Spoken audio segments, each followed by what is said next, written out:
Hi, welcome to the Event Professionals Podcast, episode number 2. Our special guest today is Aleksandra, an experienced marketing lead at Pixelz Inc. And I'm Lisa Gregory, your host and owner of Gregory Event Services. Now let's dive into trade show strategy, getting the most out of planning.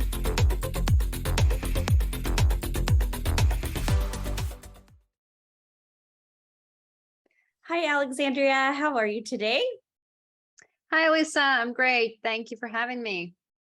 You're very welcome. We're so glad to have you here to talk about how to get the most out of trade shows. I know it's a big spend for a lot of marketing teams, and so I can't wait to dive in. Yeah, happy to. But first, we always like to get to know our guests a little bit. So tell us a little bit about yourself, how long you've been in the event industry, what you love the most about it. Yeah, so I've been with B2B tech events for almost 8 years, almost 9 years, somewhat around that time. And I've been one of the few people, I think, who really were intentional about getting into event marketing. And I guess the reason for that was because my major at the university was in marketing, but I was doing professional sports. I did cross-country cycling, and in off-season, I helped organizing a lot of different sport events. And I really enjoyed that part of putting things together, organizing people and then seeing the outcome, like the emotions and creating something meaningful for people. So when I decided to finish with my sports career, it was a no-brainer what I wanted to do. I thought events and marketing sound like a perfect combination, and I want to do it in the tech industry. So that's how I ended up with Veeam Software. That's a bigger corporation. And from there, I went from bigger corporations down to smaller scale-ups and then over to startups, supporting the setup of event marketing as a function at the startup level. Nice. So I love that you specifically say event marketing, not an event planner, not an event manager. So today we're going to dive into event marketing and why that is a little bit different as well. So let's dive into marketing strategy as it pertains to trade shows specifically. So tell us a little bit about how you do marketing strategy as you go into a new trade show season. Yeah, so for me, it's always about defining what are the key shows within the industry that we have to attend. And there can be different reasons for that, right? There can be revenue reasons, which are the most important ones, that we want to focus on the specific accounts and we want to support our sales team in the specific territory. So this is what we're going to do. And then there are some of the shows where it's a reputation thing. You have to be there. And there usually are 1-2 shows for every industry out there where you just have to be. But an interesting, or maybe you also want to test something new. Maybe you've launched a new product. Well, I will bring a lot of tech industry related examples, but it can really apply to everybody else. Maybe you're launching a new product or exploring new territory and you want to test and try something new, and this could be an interesting way. But I think the difference with applying a marketing approach to that rather than just executing upon trade shows is that you get that full list and you can end up with, depending on your industry, anywhere between 20 to 100 shows that everybody within the company wants to do. Your salespeople, your stakeholders, the executive team. And then you need to understand, okay, which of them actually do align with what we as a business want to achieve on a higher level? What are our revenue targets? What are our major priorities? What regions we are prioritizing? What areas of product we are prioritizing? How will these events contribute to our marketing source pipeline? What we can get out of them from the ROI perspective. And there will be always kind of pros and cons, and you need to weigh your decision based on this metrics. You need to evaluate what you can get from the show. You need to understand, can you achieve the positive ROI on that show by kind of calculating the numbers. And for example, for the must attend shows, it's very like a reputation management thing. You very often end up in a situation where, with the cost of your product, with the price that you have to pay for sponsorship, you will never even break even, not talking about making positive ROI. Yeah. And honestly, it is okay. It is okay to make that decision, but it's not okay not to know it in advance, because then all of your stakeholders will be like, okay, but where are the money? We thought we were going there to get, positive ROI. It's important to bring everybody on the same page ahead of time and be like, yes, this is a great show. And I guess, well, in the MarTech industry, everybody knows Inbound and SaaStr, and I'm sure that for many companies, it does pay off to be there and the deals close and it's all great. But for some companies, it doesn't. But at the same time, it's Inbound and everyone thinks, yes, this is a show where we need to be. But as long as you are upfront about it with your stakeholders, and you also show, okay, here we will spend money and we will get reputation and like brand awareness in return, but these are the shows where we're actually going to make money. And this is why, because even the most pessimistic scenario of the leads that we're going to bring gives us positive ROI. So you always need to balance that. And that's, to me, is not everything, but it is a kind of backbone of your more of a strategic approach to trade shows.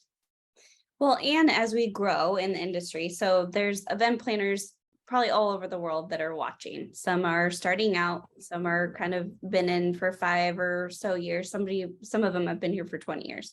And everybody is kind of forming their future, right? So I always say to the folks that are starting out, getting those goals, documenting your success, making sure that you are being meaningful about it. So just like you're saying, some shows are brand awareness and some are like strictly the numbers. So when you're looking at the numbers, tell me a little bit more about that, because they may not know what those numbers are and how those funnel through Salesforce or whatever CRM tool you're using. What numbers are you looking at?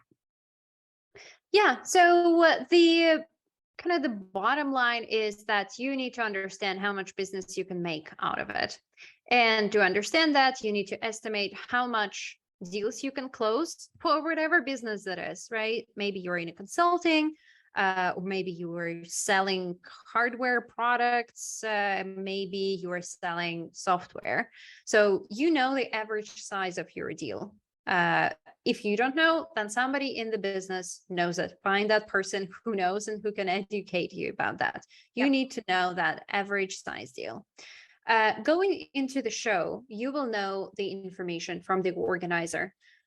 Who is attending? Like, what is the audience? What is the profile? And you need to match it with your ICP, which is your ideal customer profile. Again, someone who is in your company, or if you are external consultant, if you're external agency, then these are the questions that you need to ask your client, and your client needs to give this information to you so that you can make informed decisions.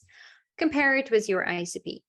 My recommendation is that, of course, the higher, the better. You kind of want to go to 100% match of your audience with your ICP.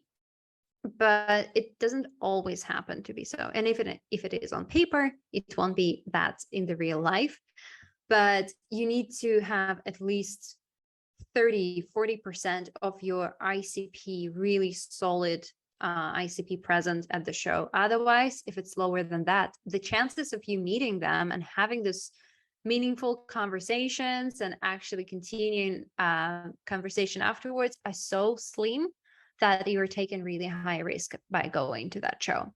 So we talked about average contract value, and we talked about the ICP, and you also need to know your conversion rates. So from your initial conversation with someone who may or may not be really interested in your product, but is kind of within the same field and is similar to your existing customers, you need to know what's conversion rate to the actual deal being closed. Again, that is a known information within your business. Get that number. And then the math is very easy. How many potential people you're going to meet at the show? And to me, from my experience of being at trade shows with businesses in, I don't know, 10, 15 countries in the world, shows differed in sizes from 150 attendees to 10,000. It is always around 10% of the total attendees that you can get as leads at your booth. Yep. Don't count on more. It's just, that's how foot traffic works. That's how your possibilities are over the course of this 2-3 days. So look at that number, multiplied by the conversion rate, and then multiplied by your average contract value. That's how much you can potentially get from a trade show. It's a rough estimation. That's not a not perfect. It's not not perfect math. It's not the formula that will save the world, but it will give you a very solid overview of what is going on.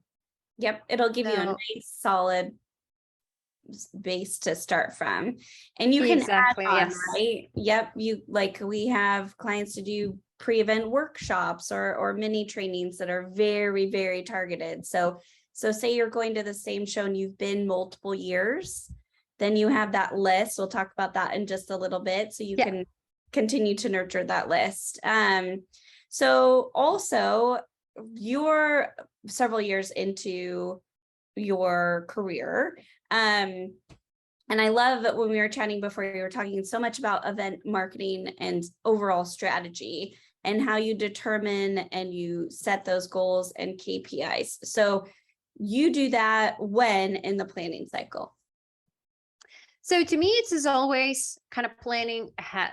And whenever it's, Q3, for example, right now, I'm planning our next year at the company, and we are having conversation as to where we're want to go, to have that full picture of everything we would like to be at, and then making weighted decisions and data informed decisions as to where we will actually go. So Q3 and Q4, that's where you do your planning. That's where you do market analysis, understand what is out there. Maybe there are new shows, maybe there's aligned with your company goals, understand the strategic vision from, upper management. That is where most of the work is done, most of the research, all of this estimation of the ROI as well. That's where you do it. That's in the perfect world, right? And then come January 1st, you have your perfect annual calendar, you have your budget, and you go into the execution mode. That's perfect world. It doesn't happen this way usually, and you will have a lot of new things, or sometimes you will start middle of the year and there will be some decisions that have already been made that you may not necessarily agree with, but you need to live with them, and you also need to still make the best out of them, because that's why you are here. So sometimes we need to kind of build the plane as we are flying on it. And to me, the recipe is if you start working with the company in the middle of the year, figure out what has been agreed upon, what shows they are already attending, what they want to attend, and move really fast to understand why they want to attend them, what were the reasons. And if nobody is able to answer the question why, then try to figure it out as fast as possible. Try to set the goals. And sometimes, hopefully not too often, you may end up with people who were pushing for that show being like, yeah, we actually don't know why, because we've always done so. So we never really questioned it. And you will ask, yeah, well, you've always done that, so we have historical data. And then be like, yeah, but not really. We never really tracked that. Like, okay, but can we at least get some anecdotal data? Do we know any of the deals that came from it? And if the question keeps being no, question if you actually need to go to that show, or maybe you need to reallocate that budget. So figuring the reason why, regardless of when you start your planning process, I think is the core of your strategic approach. Yep. Yeah. All right. And it's important to also for spring and fall. I know all of us event managers get really, really loaded with logistics, that even if you adopted all those shows, that you still go back and you dive into the goals and the KPIs. It's never too late to actually sync with your sales team, product marketing, people that actually decided to go to those shows, and help really dive into why that is. So Alexandria, tell us a little bit about how you partner with sales specifically to determine these shows and make sure you're getting the ROI that the company needs. Yeah, I really like that you bring this up, because I think in particular for the trade shows, it's so important to be in sync with the sales team. Because at the end of the day, you can put on the best show possible, but it is up to the sales team to actually make it work and to get these deals across the line. And you will, of course, support them. But still, most of the work post-show falls on their shoulders, and they need to be fully committed to working and to doing that hard work. And the only way to get them fully committed for the post-event work is to include them in the pre-event process, and in particular, the pre-event selection. So to me, it is always about going out and talking to sales leadership, to individual sales account executives and SDRs, being like, what do you think we should be doing? Like, have you heard from your prospects, from your conversations about maybe the shows that they're going to that you think we should attend? What has been working for you in the past? Maybe this is someone who transitioned to your company from within the same industry, and they have some past experience that you want to tap into. Really show them that you're listening, that you are ready to take their inputs, and that you really value their opinion. Then you compile that whole list of the shows, and can be very long. Some will feel very random, and you already know that, okay, we're probably not going to go to them, but you still need to consider all options. It's like a brainstorm. Yeah, it's brainstorm rules. No idea is a bad idea. So we can, because there are always also creative ways as to how go about a trade show. It doesn't necessarily mean let's buy extremely expensive sponsorship and sponsor the lanyards and take a booth. No, you can do something more creative around that. So you take all that pile of shows, you explore them, you research what is possible, make your kind of professional informed opinion, and make a short list with which you go to the sales leadership and be like, let's sit down and let's look at the list. This is what I believe we should be going to based on historical data, our business goals, and the potential these shows have. And then you probably, well, depending on your situation, depending on your budget and your resources, you might need to shorten it down to 1 show per quarter, or 2 shows per year, or 20 shows per year. It all depends on where you are as a company. And you sit down together with the sales leadership and be like, okay, what shows you think we must be? And they will have an opinion. They usually always have an opinion. But you also need to be upfront as to what commitment from the sales team that will require. How many people from sales team need to go there? How many leads we need to get, and how many deals we need to close from this show? How many target accounts, how many prospects we can get to meet at these shows to show a positive ROI, so that they know what they're committing their team to. Yep. And the thing was, working with sales teams, the structure is quite top down. And if you get buy-in from the sales leader, then it will be so much easier to get the buy-in from everybody else on the sales team, because the team is fully committed. And that goes to individual enterprise account executives who will be setting up meetings with high-profile prospects. It goes out to SDR function, who will be reaching out, cold calling and cold emailing, either show attendees that you get a hold of, like as a part of your sponsorship, or trying to set up meetings with prospects, inviting people. You need to have that top-down alignment. Yep. And then, of course, before the show, you need to make sure that sales team feels included in the process, that their ideas are being heard, that they are being asked what they need to achieve the best results, and that you provide this conditions for them to perform at the best of their abilities. And post show, definitely listen to their feedback and take their thoughts in consideration. But at the same time, I think it's important to balance out your relationship, not as, okay, how can I help you, as to how can we help each other, and what are we going to do to get these deals now moving forward. And so it needs to be equal input, and the work on the show doesn't stop right after, like the day after, or even when you have the like feedback meeting after it, because the Yeah. deals don't close immediately, right? It's looking at these shows, 1 month after, 3 months after, half a year, 1 year mark, and seeing how that progresses. What is helpful if you're doing some regular catch-ups of marketing and sales teams, then have as a rule to look back at the results of the shows, like look in the past, and every time just have an update. Okay, this is how we are progressing. And look, with this show, not like no deals have been open, the leads haven't progressed. Are these bad leads? But like, not making it accusatory, but okay, let's get down to the root of it. Maybe it was a Yep. bad show.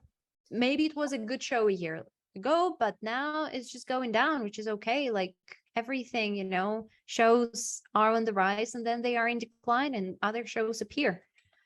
Yeah, or So maybe when you went initially, your company wasn't quite ready to go to that show, but now a year later, as it's coming back, even if you didn't see that ROI like first year, you're in a different place than you were the second year.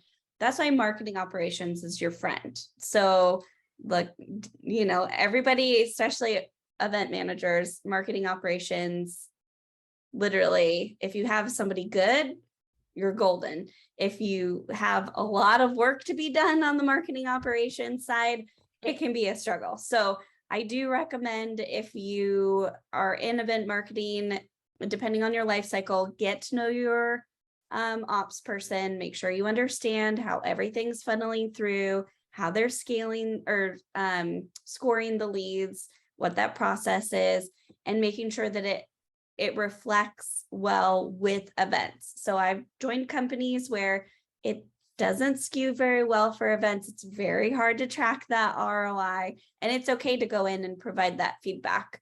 How do you partner with your marketing ops person to make sure that that first touch at a trade show, top of funnel lead, and then it goes to the webinar, and then it goes to, whatever. How do you make sure it still gets attributed to your event and you still get that credit and partner with your marketing ops person? yeah, we're definitely always working side by side. And this is someone who you need to have as your ally. But at the same time, you also need to be quite knowledgeable, I would say, about Yeah. marketing operations. And you need to understand how things are working, also what the possibilities are and what the limitations are.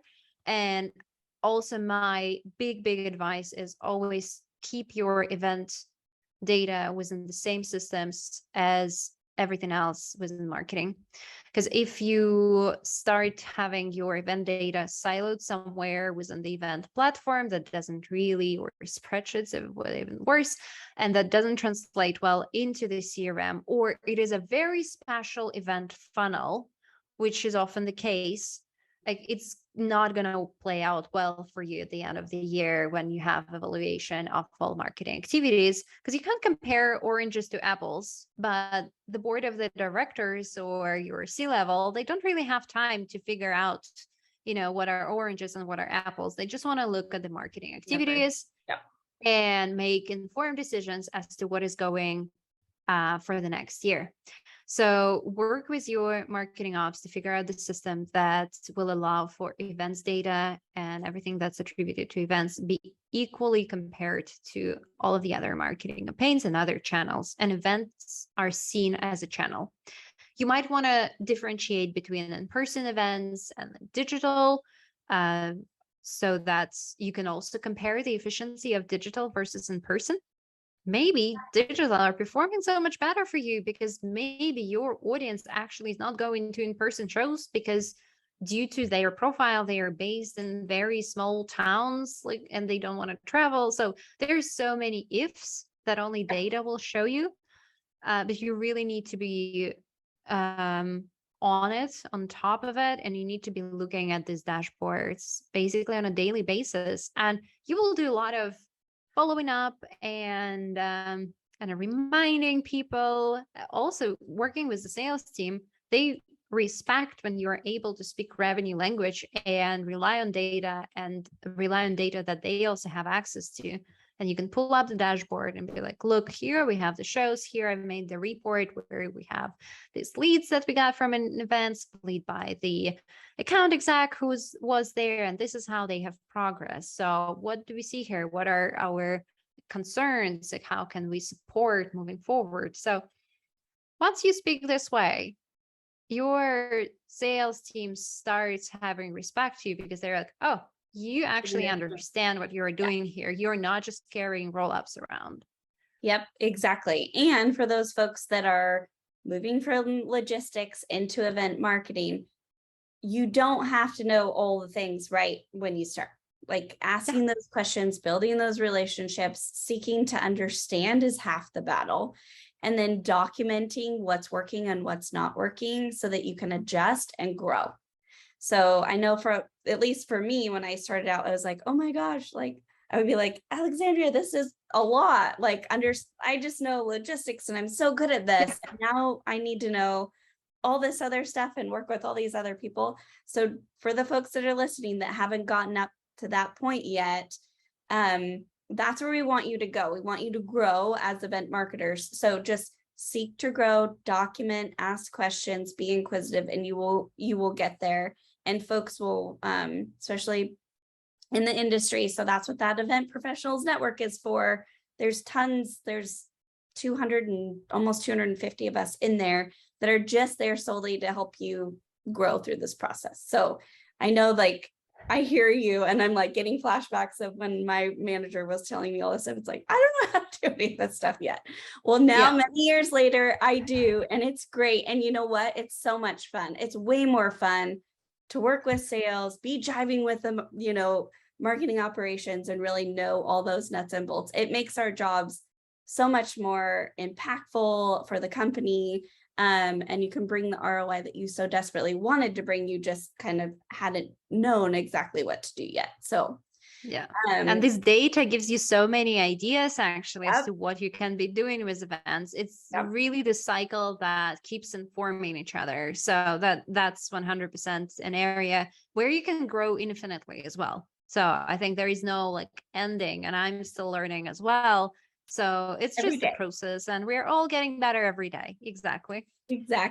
So one thing I haven't heard yet is the BD, alliances, channel sales, all that stuff yet, which we might not even have time to get into, but that might be for another podcast. But there is a whole nother group that we have to pay attention to. And we are actually out of time, but we do want to emphasize very much that we've got a whole level of marketing trade show strategy that we didn't even tap into, which is the pre-event, the campaigns during your show, and the post-event campaigns. And again, all of this is so important to sync with sales and obviously your marketing leadership, product marketing, all sorts of things. So do you have any closing final words on any of that, pre, during, and post? This has been so awesome and so fun. I love it. It's like, I feel like so many people are going to learn stuff from you. So thank you. Yeah. And I probably talked too much because we're already out of time. Great. Yeah. I think that the biggest advice that will also guide you through this pre, during, and post-event processes, apart from alignment with sales, which is very much number oriented, but going back to the overall marketing strategy, you want to make sure that this trade shows somehow feed in and tie in all of the other activities that you're doing with marketing.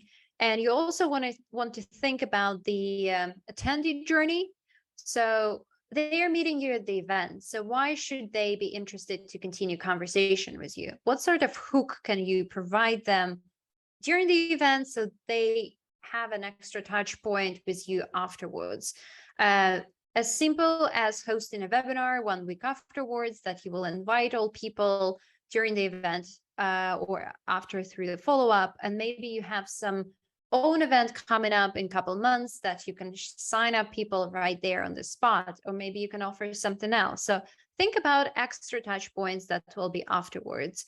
Think of what you can be sharing during the events that comes from other marketing campaigns that you can kind of showcase at the event. Maybe it's some cool research and some data that people always love to get something exclusive. You can share that during the event. And if you're promoting some parts of it before the event, you can tie in promotion of the event in there as well. So it's kind of all fitting into each other. And you want to think really also what's the value for people in particular pre-event. And I just want to take a minute to emphasize that before the event, many of us fall into the trap of like, let's just spam our database and tell 15,000 people that we will be at that show in Las Vegas in June. Well, out of those 10,000 people, only 1,000 lives in the North America, and only half of them actually are in like close to that area, and so on and so on. So only like probably 10% of your database are interested in that. Why do you spam everybody? Pre-event, always think how you deliver value to everyone who is maybe not even going to the show. That could be still a great way to get in touch with them, as long as you're smart about how you position it. You don't just push, oh, we will be at that show. No, bring some value along with that message that everyone can learn from. Offer live coverage, live streams, live tweeting, key takeaways that people can sign up for and get afterwards, even they haven't been to the show, but you will provide it to them for free. And yeah, you can think about a million ways, and we could talk hours about that right now. But then, you know, we'll discuss all ideas and where is the fun of inventing them by yourself, right? Yeah, no, I love that. We do a big, huge brainstorm with clients at the beginning that goes through pre-event, on-site campaigns, after campaigns. And then I always think, or I always share, keep it interesting, keep it fun. I know a lot of tech can be, you know, like serious in ways if you're dealing with like cybersecurity and stuff like that, but keep it fun. Like, don't be afraid to do a little bit of guerrilla marketing. And I know as we close, I want to emphasize, when you're done with your trade shows, make sure you have alignment with sales, when you're going to follow up, how you're going to follow up, all the things, because that's like the number one thing I think people kind of after a show, they're like, oh my gosh, woo, that was, I got it. That's done. Yeah. I did it.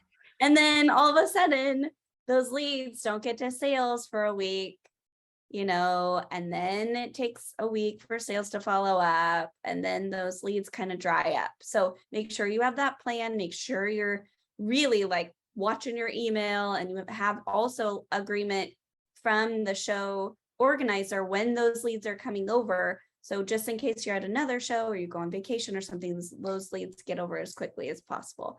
So I'm going to just throw that plug in there. Well, thank you so much for joining us. Any closing thoughts before we drop today? Well, I guess first of all, thank you for having me, and thank you for listening. And if you feel like it's too much, don't worry. It all comes with learning. And as long as you think it's something for you and you are interested, then step by step you will master it. And it's no rocket science. And honestly, you can really get up to speed and really dive into all the depths in like half a year. And in a year time, if you're really focused on it, you'll think back in time and be like, wow, I've learned so much, and I am so much more advanced in my knowledge right now. And I'm like more versatile as an event marketer. And I'm really an event marketer now, not event manager, because I do this and that and that. And yeah, that's awesome. But if you feel like it's not for you and you really want to focus more on event management and logistics, this is also fine. Like, no, don't think that this is the only way to think, grow in your career. I think this would be my closing point, that you need to make your conscious decision, and it's okay if you're not excited about the marketing side of things. Yeah, definitely. But it is definitely a way to grow for Yes. sure. And it's exciting and fun. And thank you again so much for joining us. I think this will be super helpful for a lot of people, and enjoy the rest of your day. Yeah.